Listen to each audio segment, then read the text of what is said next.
You can you not? Oh.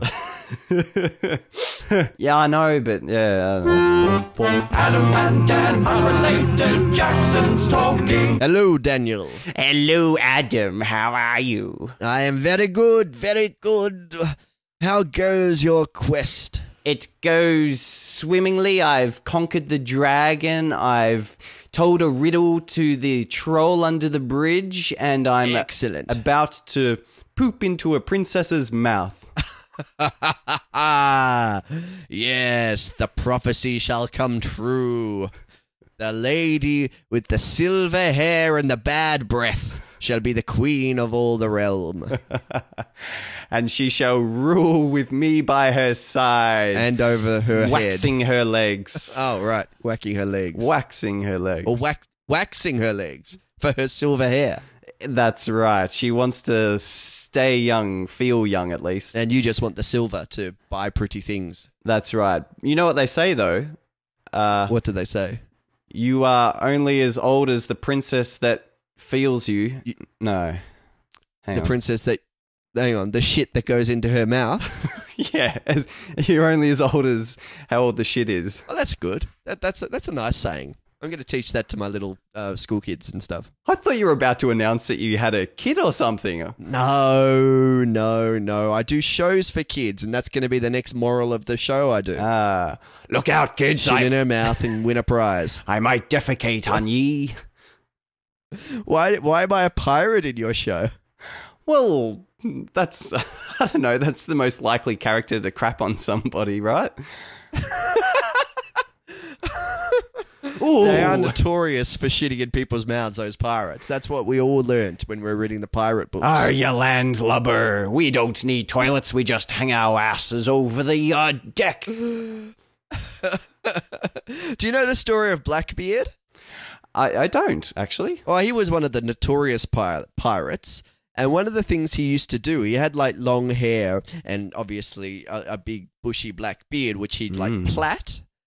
And what he would do was he would stick matches in the plaits and kind of set his hair on fire when he would board an enemy ship, so he'd look really fearsome, like his hair would be on fire and his beard would be on fire. Yeah. I remember reading that as a kid, and even as a kid I was like, that can't work. Sure, that would give you maybe 2 minutes worth of scariness, yeah, and then you'd have to kind of run for a bucket of water. Yeah. Like, you'd have to get everything done in those you'd have to capture the whole ship in 2 minutes. Otherwise, your combat abilities just aren't as good after that time. Yeah, it doesn't make sense. Doesn't make sense. Rubbish. It sounds made up, actually. No, well, a lot of pirate historians claim it to be true, so I can't speak against it. Definitely, I saw parts of the fourth Pirates of the Caribbean movie, and he was in that, and that was not true. He had a sword that was magic, and that obviously never happened. He was a gun in real life. But yeah, no, apparently it was known for him to set his beard and his hair on fire to board enemy vessels. So was he was like sort of failing beforehand, and this is what gave him the edge, I imagine. He was boarding enemy ships. He was a fearsome pirate. He was one of the worst. Was he just crazy? He was just vicious. He was a vicious man. And that was part of his persona, you see. All pirates, they had their little personas. Like, there was one of them, I can't remember his name, but he was like the gentleman pirate, and he made all his crew like wash all the time and actually be clean and stuff. And when he boarded your ship, he would waltz with you and then slay you. Exactly. And then there was what was his name? Pirate William. I think he would board the ships and offer biscuits and tea to everybody. Good old William. He was so nice. Except they were like milk coffee biscuits, which were the worst kind. So he wasn't a successful pirate. Not like the Scotch Finger Kid. He was the best one. He was also a Wild West gunfighter as well. Which really confused the hell out of all the other pirates and the ships that he boarded as well. Yeah, they didn't know if it was a duel or if it was a hostile takeover. But at the same time, it was quite genius, because what the Scotch Finger Kid would do, he would line up, he would have a duel, right? in the Western style. So he would say, okay, back to back, and we're gonna like walk away and what is it, count to 10 or something, and on 10 count 10 steps. Yep. And so he would always line himself up so that the other person was just simply going to walk over the edge of the ship before they even got to 10. He lined it up with the plank, did he? That's clever. He did. Very clever. He was an amazing fellow, but I think he actually, in a sort of ironic turn of events, actually ended up just choking on one of his biscuits. That was how he died. Yeah. Oh, that's a shame. Well, here's to you, Scotch Finger Kid. May you be in the old ship in the sky with the... Well, no, it's Davy Jones's locker, isn't it? So with the gym socks and the jockstrap in the locker. Right. Hey, have the Wiggles still got their pirate? Captain Feathersword. I don't know. I haven't really been keeping up to date with the Wiggles, but they definitely send, because what the Wiggles have done, they've done many things. They're very, very, very clever people, or shrewd businessmen, or pushy assholes, depending on who you ask. Really? But they franchise. Oh yeah. Give us some of that later. Oh well, I don't know the whole stories of stuff. Oh, just bits is great, and then we fill in the rest for ourselves. Well, how much can I say? That's like, I mean, will they sue us? Like, well, let's go. Just I don't know. Talk about. I heard once a red apple did such and such, and like the blue sea was very rowdy one time in a disco. I see. All right, I'll get to that. But yeah, so the Wiggles have franchised themselves to other countries. So like, there's like an Asian version of the Wiggles, and so on. But what they've also done is kind of separated and then franchised their other characters. So I was doing that for a year or so before the company I was working for lost the rights to them. So like, the Wiggles had Dorothy the dinosaur, Captain Feathersword, Henry the octopus. That sounded like John Howard actually, and what was the other one? Wags the dog. I nearly forgot Wags. That's who I played. Anyway, and I do know that all of them still perform live, apart from the Wiggles. So, yeah, definitely Captain Feathersword does exist in the live shows, but I don't know if he's still, part of the Wiggles team on, like, TV or stuff like that. But I'd assume so. So could I probably catch him, at an open mic night in Melbourne? No, well, here's the thing. Captain Feathersword for the Wiggles is one guy, but the franchise Captain Feathersword is just Captain Feathersword, so he could be played by anyone. So the last time I saw Captain Feathersword, he was performed by a barely pubescent, like he looked like 17 years old and tried to be a pirate. He's like, "Arr, arr, my hearties, how are you today? Arr!" And like they painted on stubble on his face so he looked more piratey, and he was short, and he looked like a clean cut little musical theater boy, and not like Blackbeard anyway. But his next gig was amazing. Like he's been doing so well within One Direction. That's it. Yes, it was One Direction. It was hilarious. Yes, but yeah, he was Captain Feathersword. So Captain Feathersword can be found all over the place, but he won't be the original one. As it says in the Wiggles Bible, Captain Feathersword is among us. Ooh. Yeah, you'll never know who he is, so treat everybody as you would treat Captain Feathersword. That's vaguely like kind of V for Vendetta or Spartacus or something. I'm Captain Feathersword. No, I'm Captain Feathersword. Ah, yes. That's how you protect. Interesting. What is that? What's the deal with that? Isn't that Which one? Oh, the I am Captain. It's to obscure. Oh, that's from Spartacus. Right. So I haven't actually seen the movie, but it's one of those kind of iconic movie moments. It was on TV actually a couple of days ago, and I was watching little bits of it, but couldn't be bothered watching the whole thing. But yeah, at the very end, I think everyone's captured and whatever, and the Romans, like, because he was a slave and he rebelled and he formed an army of slaves and he was running around pillaging and stuff like that, but he finally, in the end, got caught. And Crassus, who was the Roman, I think he was a senator, but also became a general, set to capture Spartacus. I think they finally captured the army, and they were like, okay, we've got to kill this Spartacus guy. Which one of you is Spartacus? And Kirk Douglas stood up and said, I'm Spartacus. But then, like, Johnny Random stood up and said, no, I'm Spartacus. And then, like, Jenny Random said, no, I'm Spartacus. I'm Spartacus. And it's like, you know, it's like, we are all Spartacus. And then they just killed them all. Probably. That's how, I mean, they're slaves. You know, there's no there's no glory in it.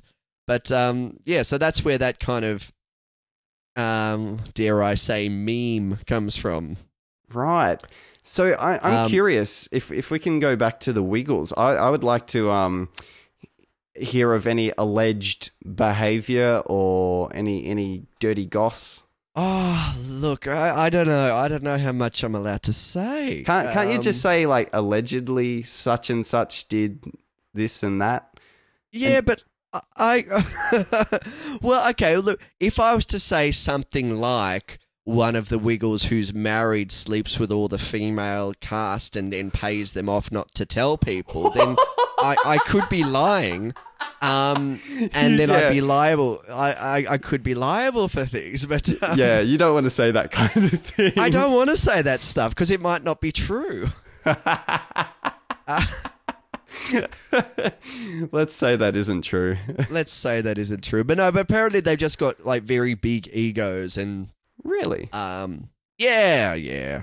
I mean, and what do you expect too? They've risen up from obscurity and over 20 years have forged an empire.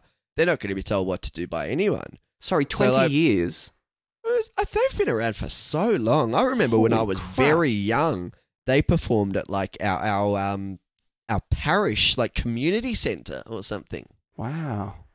Yeah, they've done the long haul. Like, they started off as a rock band, I think, in like the 80s, and then thought maybe there's some money in singing songs for kids and just did it sublimely well, and it just exploded. Huh. So on the bands being together for a long time thing, I remember hearing about, now I'm forgetting the name of Crowded House. Yeah. It got to such a point, like they had spent so long together as a band, going through the motions of performing, going to the hotels and all that kind of thing, that I think this was Crowded House. One of them, they always pressed the up arrow when they got into the elevator in a hotel to go upwards. It was right. like so sort of rehearsed, and people they had slotted into these positions and these roles I see. So they've kind of, it's on autopilot. Oh, so hang on. Yeah. So not an up arrow, so obviously the floor, but it was one of the group that did it every time. Is that what you mean? Yeah. It was the same person that would press the buttons. Right. Well, look, I've been on tour for long times at a time as well, and you do get a little bit of that. Like, I mean, roles can form without having to be defined, but at the same time, I don't think that's necessarily something that needs to be stood by. And you can acknowledge that, why don't we switch it up a little bit and do this or do it in that way or something. But I don't know. I think you really have to prepare yourself to do things like that. Like, I've done the same show for kids, the same 50-minute show, I reckon now over 1,000 times. Whoa. I don't think that would be an exaggeration. Well, holy crap. Let's see, 3 years.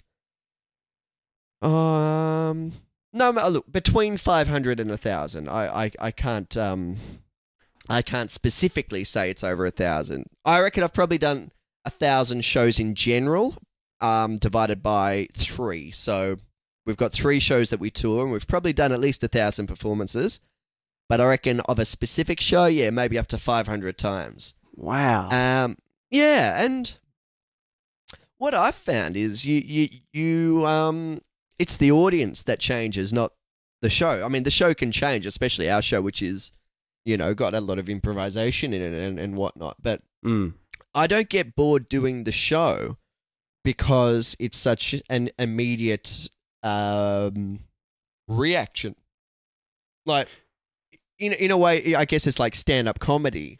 Yeah, in a way, like because you tailor it to the audience, right? Because you are literally standing less than a meter sometimes away from your audience, right? Exactly, which would be different to say, a concert or like a musical, I guess, where it's like it's got to be this way or that way all the time.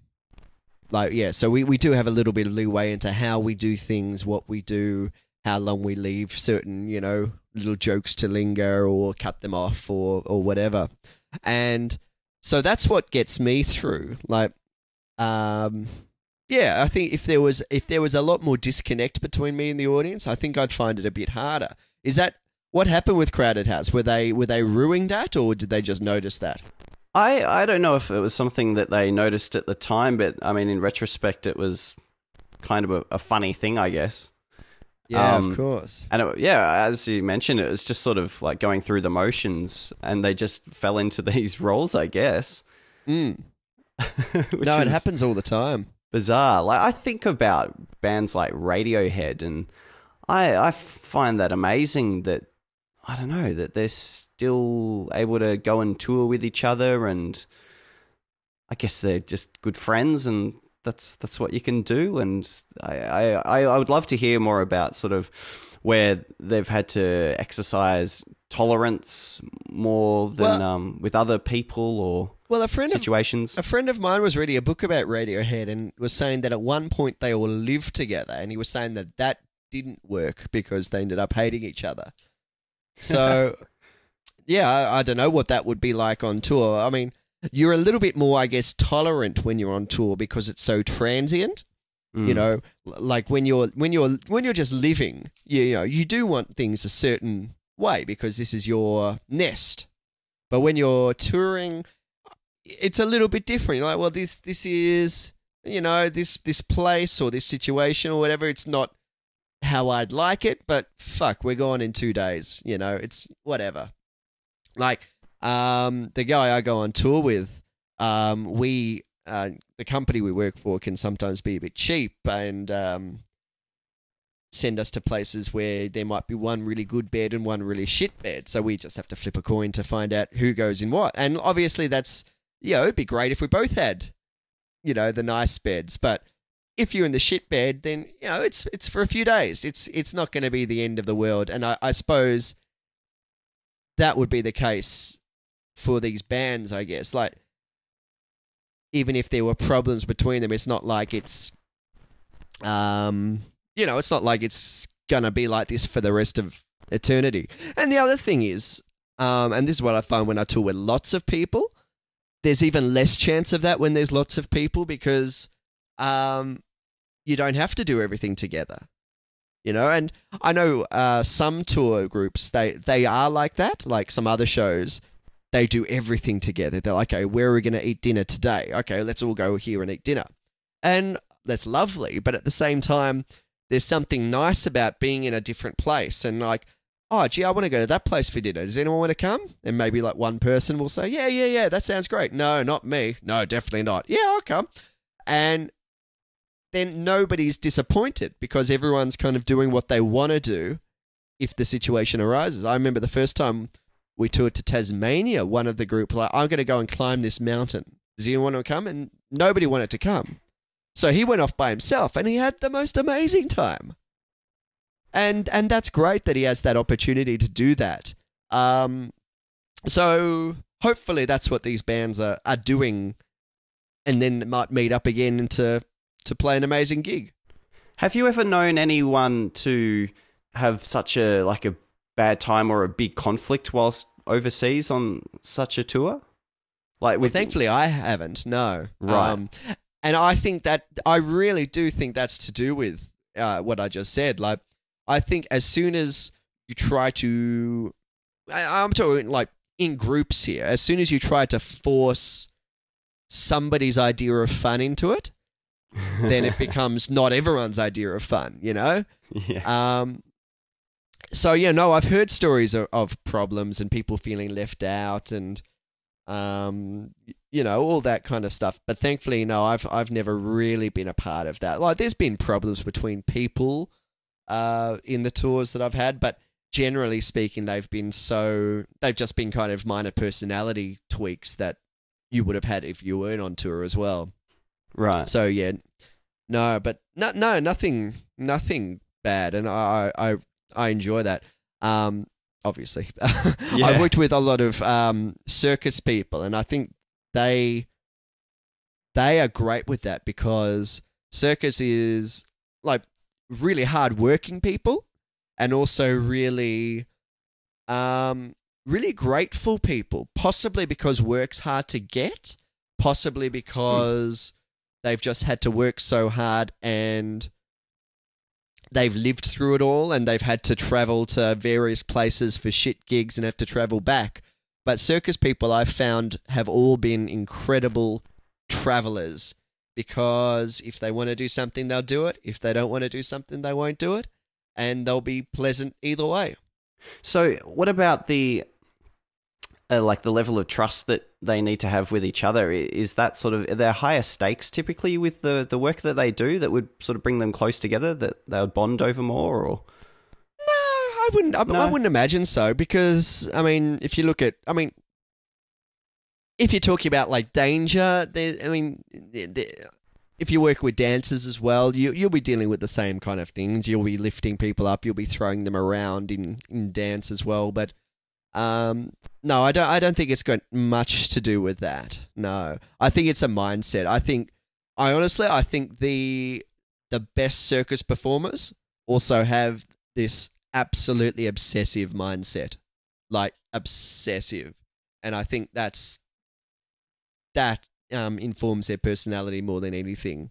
Like I was the roommate of this guy, and he was just an incredible person. Like, in the first tour that he went on, he was going to audition for some circus thing, but he needed to be able to do this handstand routine that he couldn't do. Basically, he's doing kind of handstands on 2 blocks on poles, if you've seen that. Right. And be able to take one hand off the pole, so he's just balancing just on one hand. And he could do that on his right side, but he couldn't do it on his left side. He's never done it. He couldn't do it. And the show that we did, especially for him, it was quite physical. Like, you were fucked by the end. But he would be on those poles at interval. He would be on those poles 5 minutes after the show finished, while all the rest of us were like lying in front of fans trying to catch our breath. He was on those poles already.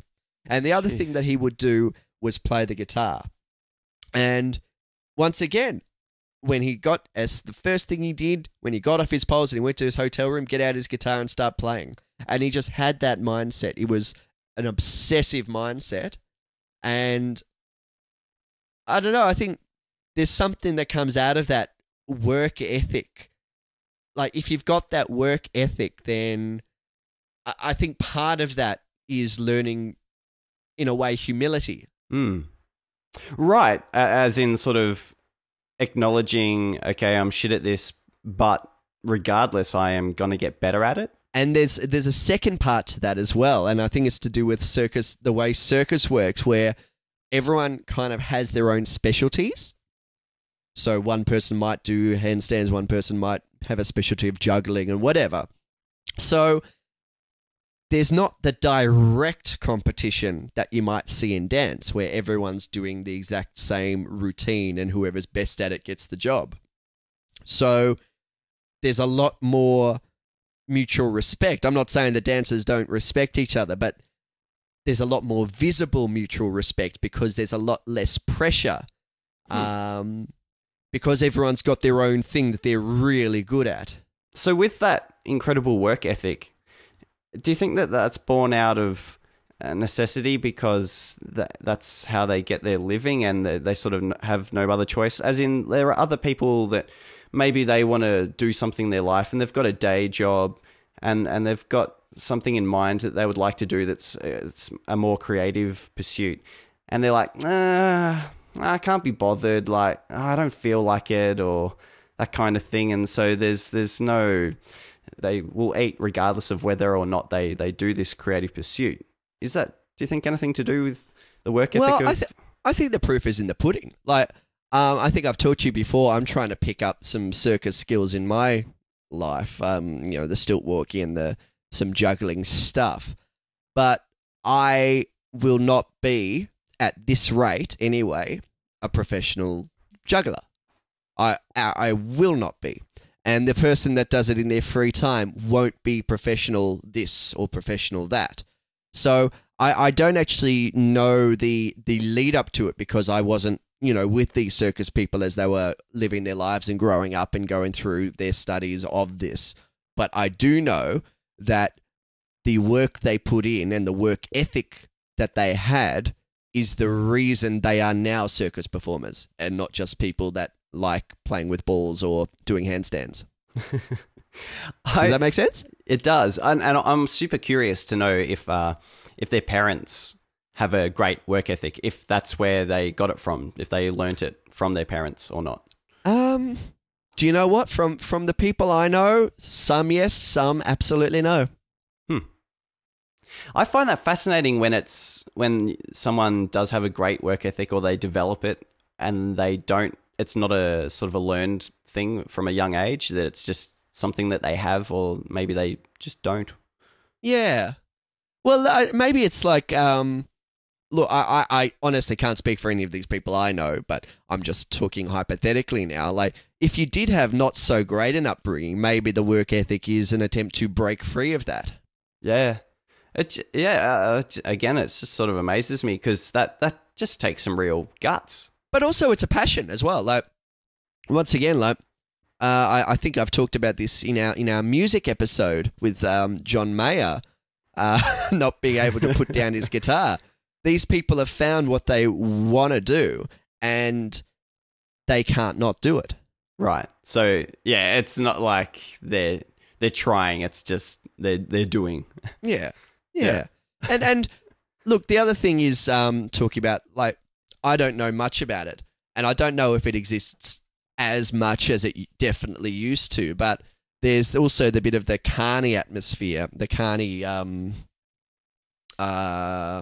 way of life as well, that maybe makes these people a little different. I don't know much about that, but like, you've got all these kind of nouveau circus now, like the Cirque du Soleils and like these professional circus, but you've also got the much, much, much more traditional circus, and I think that still has kind of those carny roots and those kind of the big top and the and all that. So I think those are very well-rounded places to work in a way, because I think from what I gather, and once again, I can't attest to this because I'm not part of it, from what I gather, everyone's kind of all in it together.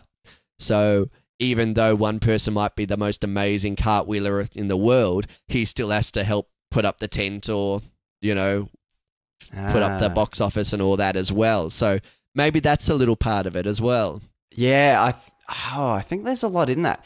I remember seeing on some rubbish TV show where they were going into the dressing room of some famous singer or something, and the person giving the tour was showing all of the things that this particular celebrity singer likes to have in their dressing room. So the rider.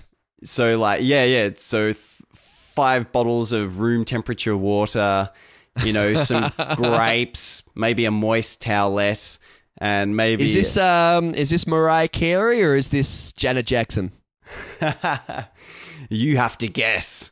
No. Okay, keep going then. No, I can't remember all of them. A banana. But tell me that if you were, you're an aspiring musician. If you ever got to the rich and famous part of your career, what would you put on your rider? Toasted cheese sandwich, which is horrible for your voice. I would probably feel kind of guilty, and I wouldn't want to be too much of a wanker, so I'd just be like, some just like a jug of water, and I'll bring my own stainless steel bottle, and You wouldn't even get them to give you bottled water? No. Well, I don't want to waste the plastic and, Oh, dear. the oil. But, I mean, like, we've done gigs before, you and I, where they've given us a rider of, a couple of free drinks each. So, I mean, you've got more than what you're asking for at Rich and Famous Point already. So let's dream bigger here. What else would you have? No, at our gigs, it's on offer, but I don't drink beer, so I just stick with the water still. Right. So your rider, you're getting paid $1 billion a performance, and you just want to tap, and that's all you need. Pretty much, and I will bring my own glass along and wash it afterwards as well. You're such a humanitarian. That's lovely. I am. That's right. I would like them to donate $100 to a charity of my choice. Oh, bless. But there's nothing like... No, but we're talking like, everyone in the world is there to see you. There's nothing you want... You don't want a towel to wipe the sweat off your brow? Well, I don't want to cause more sort of work for somebody else. I'll just use my sock at the end of the gig. Save myself the washing. Oh, you're so humble. Or I'll use toilet paper, wipe my forehead, and then wipe elsewhere to sort of... That would be refreshing because it'd be nice and kind of cool once the sweat cools down. That's right. I don't know. Well, but let me ask you something right now, though. Okay. You're taking a very humble approach to my question. Mm. Do you think that informs whether or not you have what it takes to be a diva?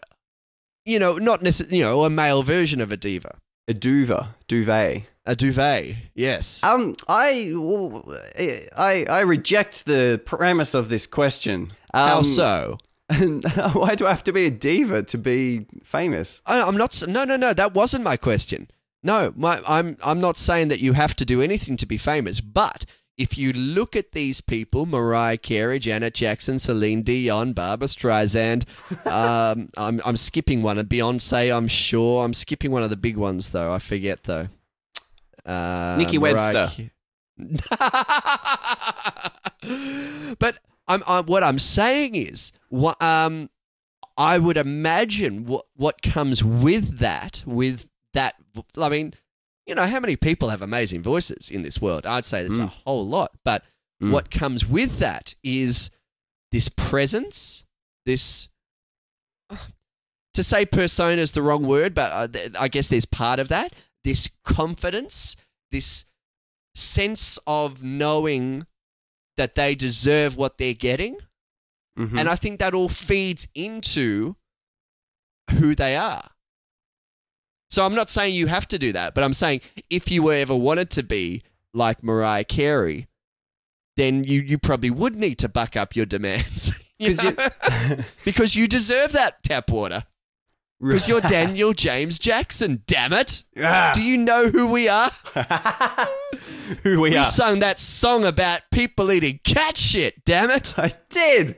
Damn it, just buy my album and bring me water from the well and just leave me alone. And no, that's the wrong tact. That's the wrong tact. But do you think there's anything to that? Like, do you think that, like, I do. If we say people should damn well listen to our music because we're damn fucking awesome, will that sell any more or any less records than people saying, "Oh, we've got some music. If you like it, that's awesome." Like, or does it make no difference at all? I think if we look at this from a sort of lower down, like a lower level, just on an individual basis, if there's a couple of people in a room or whatever, and you're at maybe, say, like small gathering or a party, and there's somebody who's apologizing to like, say, a waiter for not, I don't know, for spilling crumbs on the ground, and then there's someone else who's confident and enigmatic, and aren't you automatically a little more drawn to that person that exudes confidence? I'm not talking arrogance, but that confidence in themselves. Don't you feel more comfortable around them? You want to be around them? Yeah, you absolutely do, yeah. You gravitate to the people that look like they know what they're doing in a room. Yeah, I think that extends, through to that sort of higher level to that level, to that more important place of being like a famous musician. Or I think they probably go hand in hand. I'm sure there are exceptions to the rule. Maybe there aren't. So with that knowledge, then would that change what you add to the Daniel James Jackson rider? I would like some crab, fresh. I would like some lovely ladies to serve that to me, and I would like I don't know, say a deck of cards built up into a castle for me to hide in and warm up my voice. And I would like the distilled urine of a eunuch to drink before the show. Oh. Now we're talking. Superstar, Daniel. Superstar. Now, damn it. I wanted that urine 20 seconds ago. I'm trying.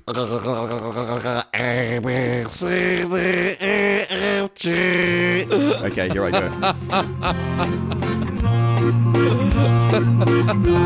go.